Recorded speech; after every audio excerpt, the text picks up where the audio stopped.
Hey everyone, this is Elenbaas from Nightlight Astrology, and today we are going to take a look at the new moon in Sagittarius. And I'm going to tell you why I think this is one of the most exciting lunar transits or lunar cycles of the year. I use the word spectacular not just to, generate clicks, but because I chose that word very specifically. So I'll even tell you about why I chose the word spectacular for today's video. But we're going to take a look at this new moon cycle and some of the really promising things that are coming, especially as this moon cycle develops and Mercury and Venus move into their visible evening star phases. And we're going to talk about why that is so spectacular. So that is our agenda for today. Before we get into it, don't forget to like and subscribe, share your comments in the comment section. That really helps the channel to grow when you guys do that. If you ever have a story to share, use the hashtag grabbed. One of the names for the ancient planets were grahas or grabbers. So we love to aggregate your stories of when the planets appear on the scene and seize or grab your life with their energies, and you learn something or have something to laugh about or share with us. We always appreciate hearing from you guys. Use the hashtag grabbed or email us grabbed@nightlightastrology.com. Don't share anything that you don't mind us sharing on a future storytelling episode. So but yeah, I think this is it's a good time of year to probably be hearing stories. We've just gone through eclipse season. So probably a lot of people have stories to share, and a lot of good ones that have been coming in lately as well.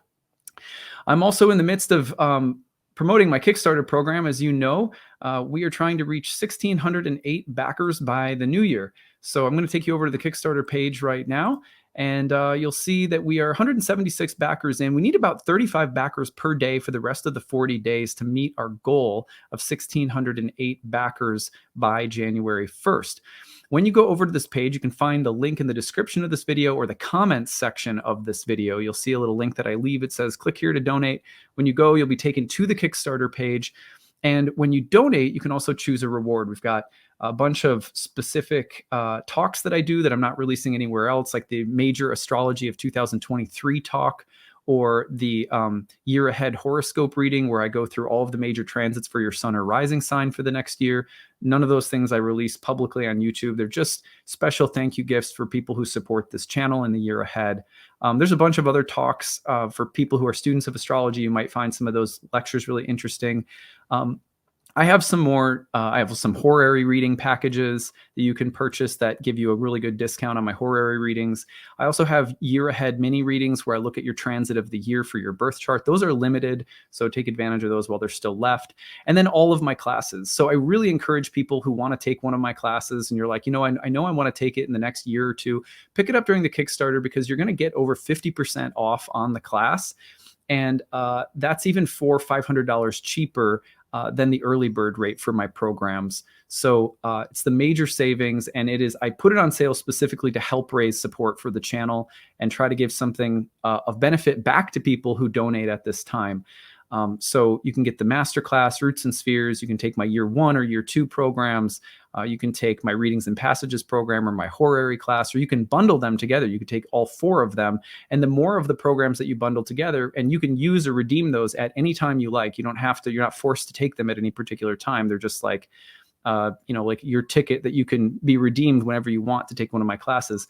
You can bundle them all together if you want, pick up all 3 or 4 of my major 1-year programs. And again, the masterclass series, Roots and Spheres, things like that. So I hope to see some of you taking advantage of that. It really helps the channel quite a bit. We have a staff of 10 people that we support through the Kickstarter. On behalf of them, my wife and kids, me, this is a huge part of how I support myself. So I really deeply value and appreciate your support every year.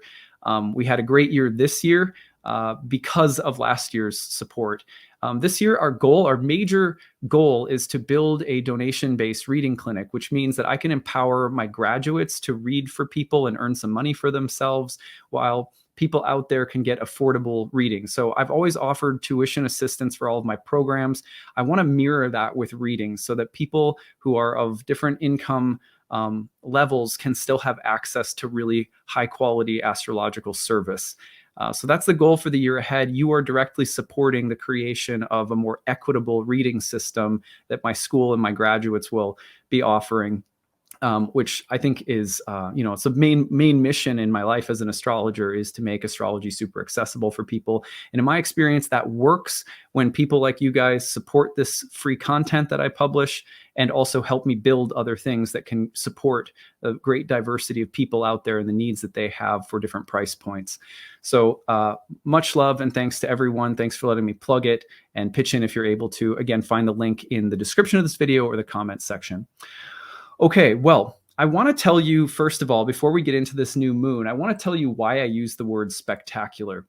Did you know that the etymology of the word spectacular comes from Old French spectacle, sight, a spectacle, as in the Roman games, from Latin spectaculum, a public show, a spectacle, a place from which shows are seen, from spectare, to view, watch, or behold, which I think is really interesting. But the one that I like the most is also a specially prepared or arranged display. So you have the sense of, like, if you've ever been to a live theater performance before. I remember when I was living in New York City, one of the things that I did I guess not all the time, but I did somewhat regularly while I lived there for 3 years, is I went and I saw plays on Broadway, off Broadway. Theater scene in Manhattan and New York City in general is fantastic. And I really enjoyed one of the things that I learned to enjoy, though, because I met people while I was there who weren't, you often think of plays, you think of these people like me who sit in the seats watching. They think, oh, it's the actors. It's all about the actors and the acting. But actually, half of what makes a play so amazing is how the stage is crafted and how it's set up to hold a story. And oftentimes there's a tremendous art that goes into it because you have a limited amount of space, and yet you have to be able to change the scenery and the mood and certain elements of a story that can only be conveyed by the background, right? And so half of a play I learned in New York City for the first time in my life is how well arranged the stage can be to convey something. So I use this word deliberately because one of the things that is happening under the banner of this moon cycle, as the moon cycle unfolds, there is a well or specially prepared or arranged display that is going to start taking shape, especially through the evening star appearances of Mercury and Venus. Those two planets are going to be rising and making their appearances as evening stars late into this moon cycle. And in a way, the entire cycle is about what they are dealing with behind the scenes, setting up the stage for something really special to happen at the end. And that when they come together and they are visible in the sky, first of all, it's beautiful. And you just get that feeling. I mean, I get this anytime, the moon, you can see the moon with Venus in the sky, or maybe Mars and Saturn or something like that are visible. And there's just something so beautiful about seeing those well-arranged cosmic displays. In fact, the word cosmos etymologically shares roots with the word cosmetic, which means a well-arranged display. So the word spectacular, the word cosmetic, the word cosmos, they all share in common the idea of something beautifully arranged. And it's the beautiful arrangement that often allows for something to be transmitted or communicated, some greater plot to unfold, or something to be spoken, or a meaning to be transmitted, or a catharsis to be delivered, right, on the stage with the actors in the main plot line. But so much of it is also about the well-arranged display that holds the space for something else to come through. So remember that, because we're going to be touching on that as we go on and get deeper into this moon cycle today. All right, well, let's actually pull up the real-time clock and take a look at the moon cycle first. So one of the things that, and I think I have, oops, here we go. Let's pull this. Sorry, guys, just getting set up here. So here is the new moon. And you can see the new moon is in Sagittarius. It is coming through Wednesday, November 23rd. There's the two of them coming together. When they conjoin, that's a new moon. And what you'll see, we just talked yesterday about Mercury and Venus conjoining. They're still traveling together in the sky. And even though by degree they're separating, they are going to be traveling together now for quite some time. and they will make cooperative appearances as evening stars pretty soon. So, and that's what this moon cycle holds. So if we just walk this moon cycle along, what's going to happen is, here we go. Venus and Mercury are going to gradually gain more distance and separation from the degree of the sun. So you can see right now, Venus at 20 degrees of Sagittarius is about 10 degrees apart from the sun. Mercury at 23 Sagittarius is about 13 degrees away from the sun. So generally speaking, on average, when planets get to about 15 degrees away from the sun, separating from the sun, it's right around that 15-degree mark that they make their appearance as an evening star or as a morning star. Now, often the planet separating from the sun as a morning star will be coming out through a retrograde in the case of Venus and Mercury, for example. So it is this stage of appearing from beneath the rays or beams of the sun or under the beams of the sun and making its appearance as an evening star, that this was considered to be a moment of great importance for ancient astrologers, because it would mean that they were coming from out of the underworld and from the transition of having been a morning star into the evening star. It's a kind of transformation that takes place. And especially when the planets first appear visibly, there were a variety of themes that were associated with that moment.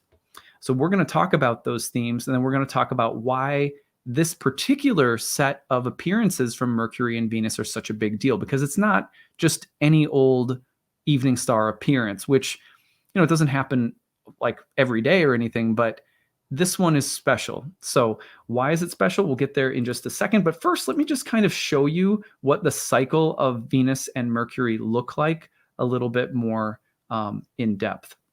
So I'm going to get rid of everything in the sky except for Mercury and Venus and the sun and moon.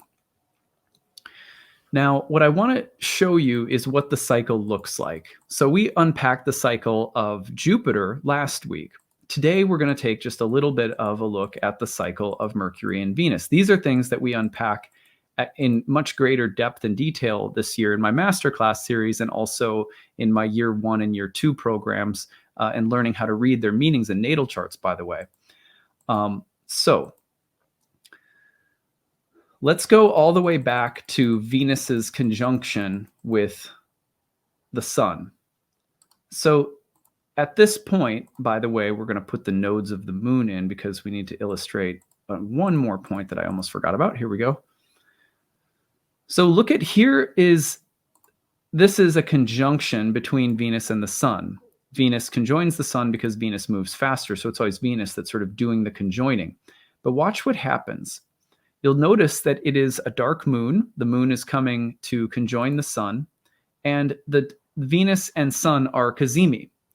Now, astrologers had different ways of measuring the start of a synodic cycle between Mercury and Venus. Some astrologers are going to use this starting point, the conjunction between Venus and the sun that happens when Venus is in direct motion, or also Mercury in direct motion. When the two planets conjoin, some astrologers throughout history will take that as the starting point, like a new moon of the Venus synodic cycle. Other astrologers are going to take the starting point of Venus's retrograde conjunction with the sun as the starting point. To me, I don't think there's really a right or wrong, as much as it is important to track all of these phasal developments in general. But let's just show what happens. So after they conjoin, then Venus is going to start separating and gaining some ground. Right? You're going to see some distance coming in between Venus and the sun. Venus is at 9, the sun is at 7, then 10 and 8, and eventually it pulls away by greater and greater degrees. Now Venus is about at 15 and the sun is at 12, so it's about 3 degrees apart, and that keeps gaining in separation. So then what happens is you can see that on November 8th, Mercury is conjoined with the sun, and that's a cazimi. That conjunction would mark the start of a new cycle if you count this as the starting point. And then Mercury is going to start separating from the sun. Okay, so these are like seed planting moments. And the gestation and development of the planet then separating, in the case of Mercury and Venus, from the sun, moving further away from the sun, and then eventually, when it gets to about 15 degrees apart from the sun, roughly speaking, it then emerges and appears, in this case, in the evening sky. And how can you tell it's the evening sky? Well, look, right here, we have you can see that we have the 7th house. Actually, what I'll do is I'll put in the ascendant descendant so you can see that a little bit. Here we go. So there's the descendant. Now, what I want you to notice is that when the sun sets, so now the sun has set, notice that after the sun sets, below the descendant, Mercury is still pretty closely conjoined the sun, but here's the degree of the western horizon, and Venus is above it, just after the sun sets. So that's why Venus has to gain some greater distance in space from the sun before it appears after sunrise as a morning star. And this happens very gradually over, a long period of time. Mercury's going to do the same thing. Within a couple of weeks. Now, let me just show you what happens when we move this forward a few weeks. Now you can see that they're conjoining. Mercury and Venus are, which we visited yesterday. And the two planets are about 8 degrees apart from the sun now. And notice the sun is below the descendant. That means it has set. So it's below this line, which means it has set. And you can see Mercury and Venus are above in the visible sky, and this would be in the evening just after the sun is set. So that's why we call them evening stars. There they are right there. But they still can't be seen until they get about roughly 15 degrees apart from the sun. And so we have to wait until that distance is gained before they appear. But now they're in the process of starting to emerge after that conjunction. Each of them respectively had a conjunction. Now they're starting to emerge as evening stars after the conjunction. So that's a really important moment, because when Venus or Mercury conjoins the sun, it's like it's being seeded with something, kind of like a new moon. And you can think of the appearance into the visible sky as starting to carry the significations or carry that seed intention or energy out into manifestation, because when it appears, it is suddenly visible in the same way that the insemination of pregnancy happens in the invisibility of the womb. And then when the baby comes out, it's out into the visible world, and the fruits of that conception are now made apparent to the world. So in a similar sense, when the planets conjoin with the sun, they are planting a seed that then it is made manifest, made visible when the planets emerge into the evening star position. Now, the same would be true for both of them when they go through retrogrades. They go through retrogrades, they're going to go backward and conjoin with the sun, and you could think of it as another kind of seeding moment. And then through their retrogradation, they come out on the other side of the sun, at which point they'll emerge as morning stars just before sunrise. So what we're looking at now is a part of the synodic cycle that includes the conjunction moving into the evening visibility. And that phasal appearance of both Mercury and Venus was considered of great importance because their significations will be made manifest. So now that's kind of a regular thing. It happens, these planets move through their cycles relatively quickly, especially Mercury. And so it's not like uncommon to have them appearing as morning or evening stars. That happens, again, it has a rhythm, and it's regularly happening since you've all been born. But what makes it really important in this case is what the seeding moments looked like and how powerful those seeding moments were. So let's go back to them. Look at what was happening if we go back in time and we say, okay, well, let's go all the way back to Venus. Venus's conjunction with the sun. Look at what was happening. Get the moon in there coming in to conjoin the planets, and this was our solar eclipse of October 25th. In other words, just preceding that solar eclipse in the early degrees of Scorpio was the synodic sort of conjunction of the beginning point, or like a seeding point within the Venus cycle. So you have this really important moment for Venus at the outset of that solar eclipse and the new moon in Scorpio.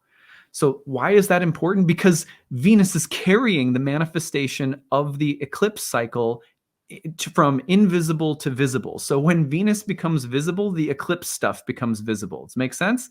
That's why it's spectacular.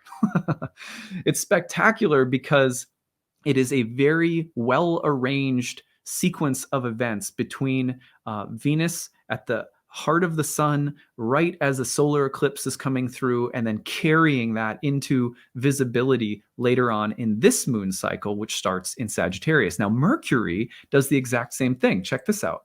So let's go forward and notice what Mercury is doing. Oh, there's Mercury at the heart of the sun. And wouldn't you know it, it is now happening. Mercury passing through the heart of the sun. Let's get to it. Here it is. So they are literally cazimi at the moment of the lunar eclipse. So now you have a lunar eclipse in Taurus. This was November 8th. Here we go. There it is.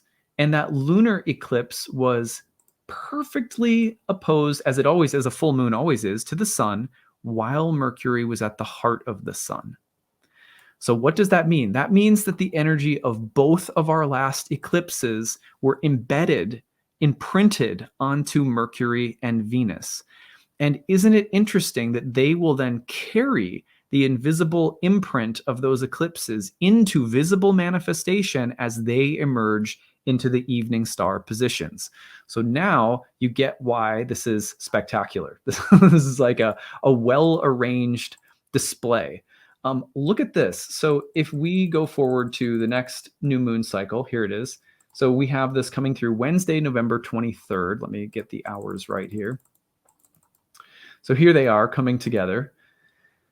And now you'll see that Mercury and Venus at the outset of this have a little bit greater distance from the sun. And now watch what happens as the cycle goes on.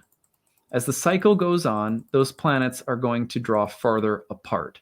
Here, right about here, this is December, like December 5th into the 6th.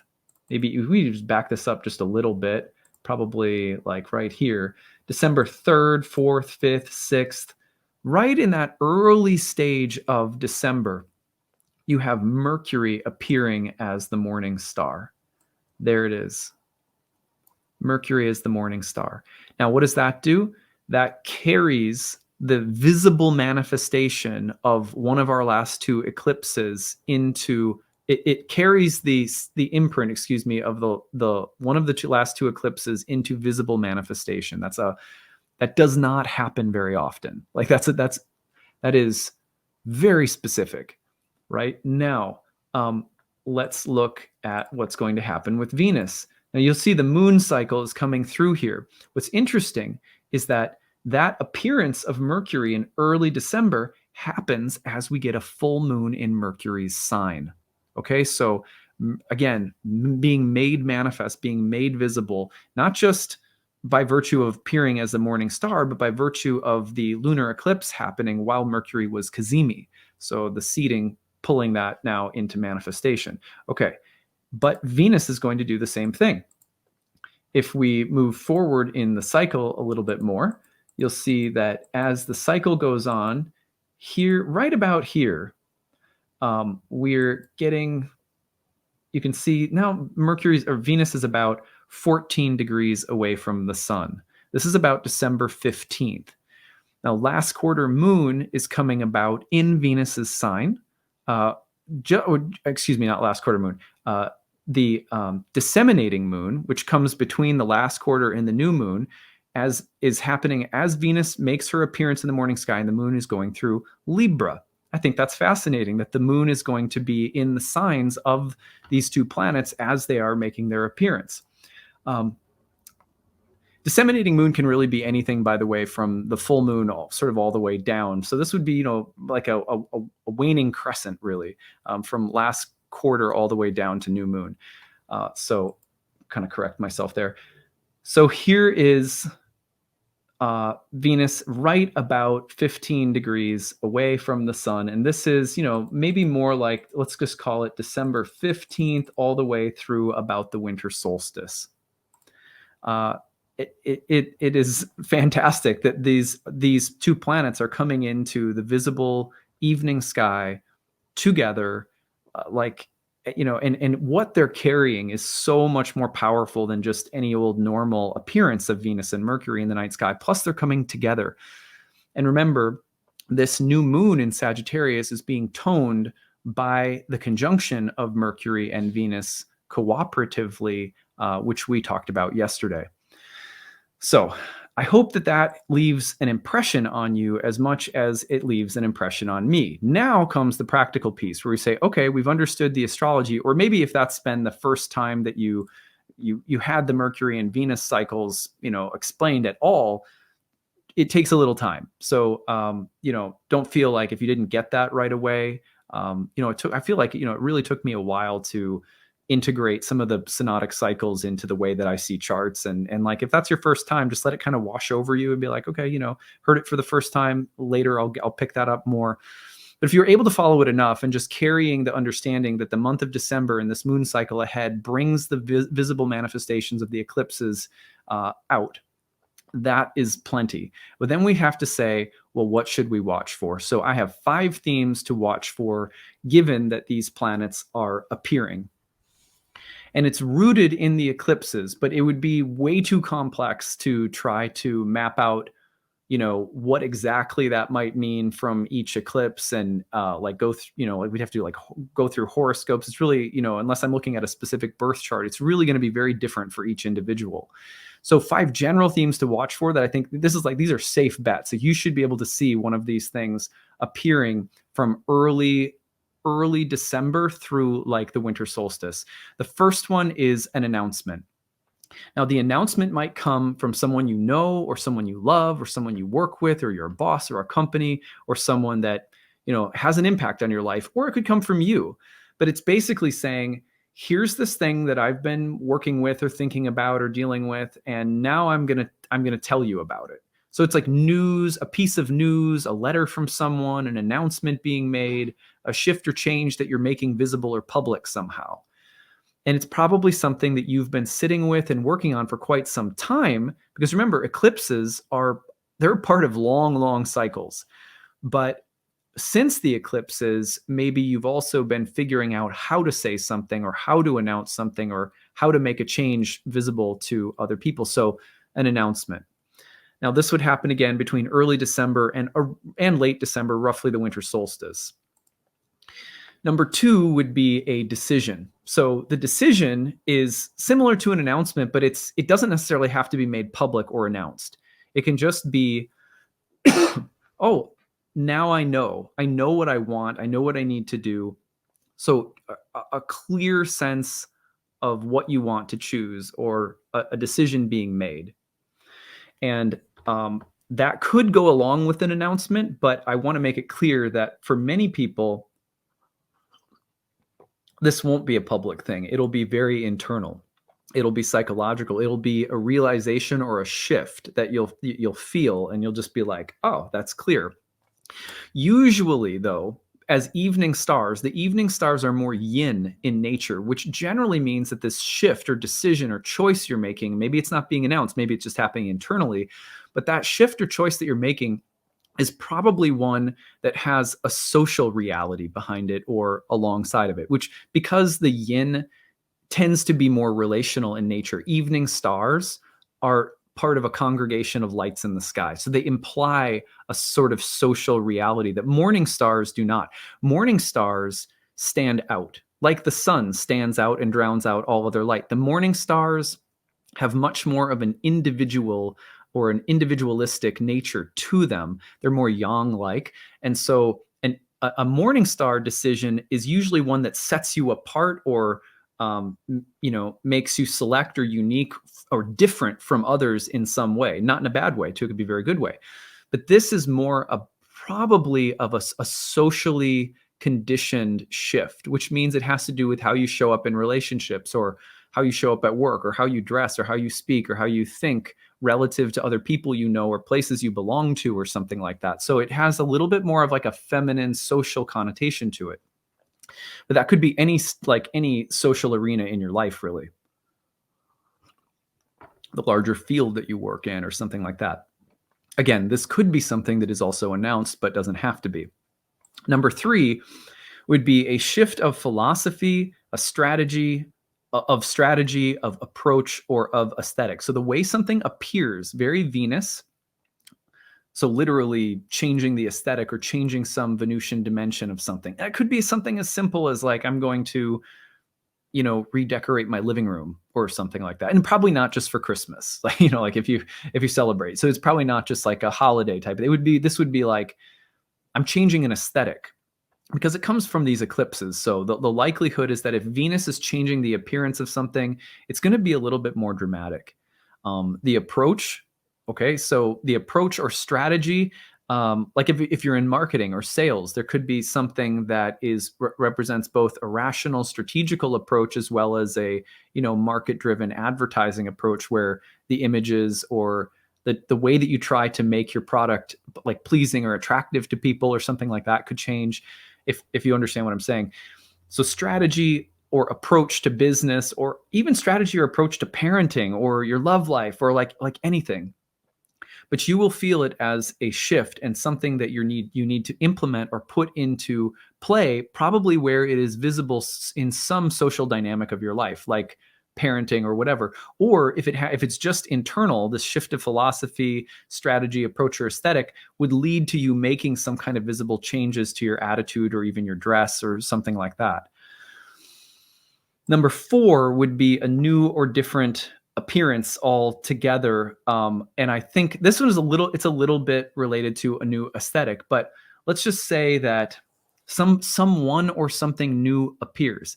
For example, there are going to be a lot of people who literally meet someone new that they're attracted to as Venus appears in the evening sky.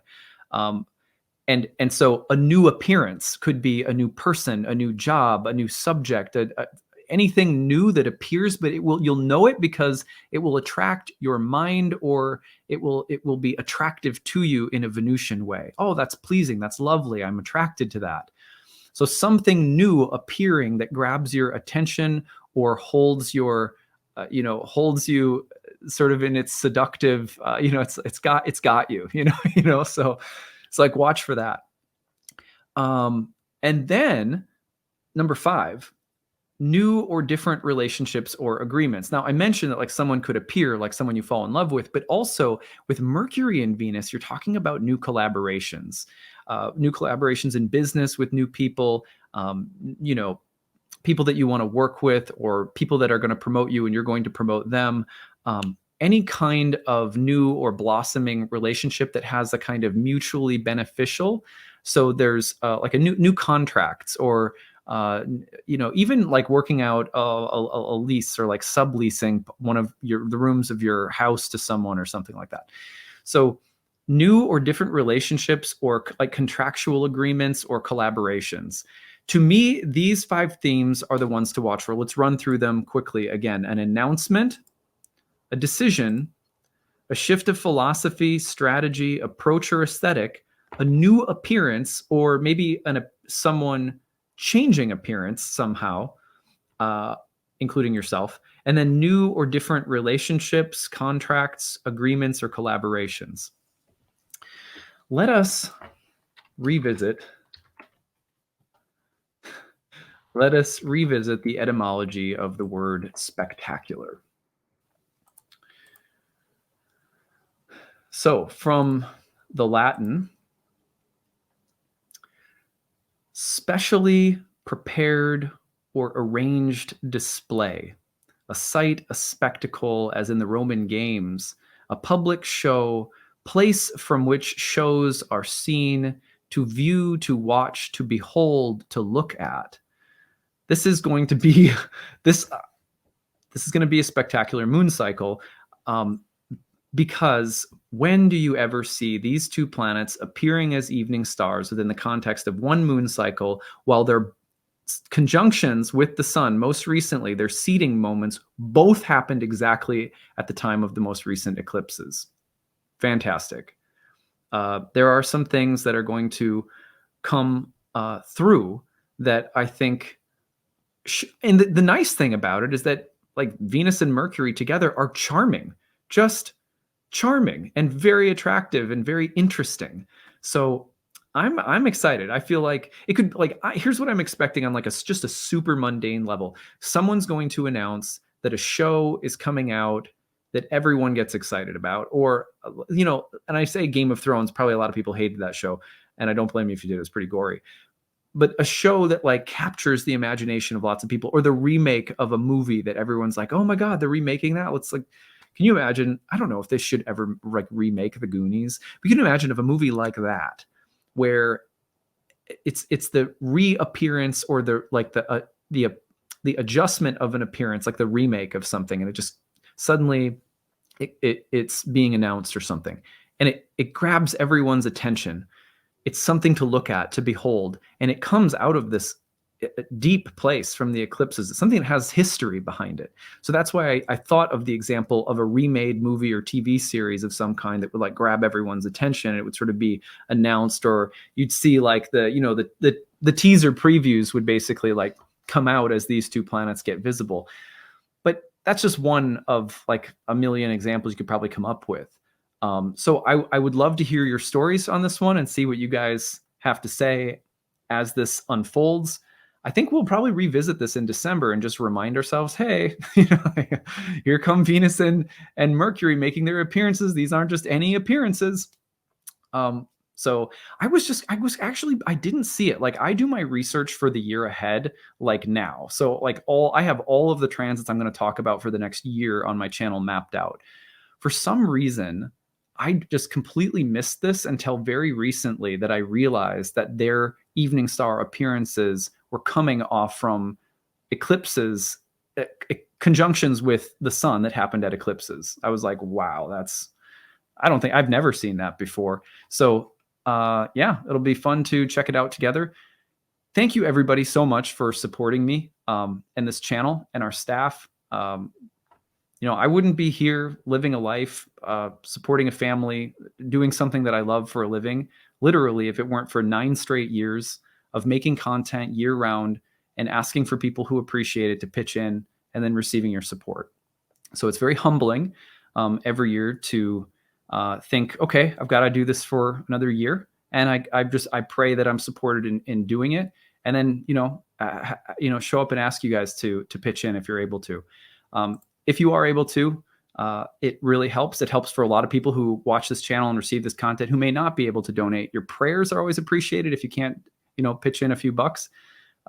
Any kind of support is just deeply appreciated, that we might go on producing high-level astrology content that's spiritually valuable to people. Choose a reward when you donate. You can find the link in the description of this video and in the comments section below. And yeah, really appreciate you guys, and we'll see you again tomorrow. Take it easy, everyone. Bye.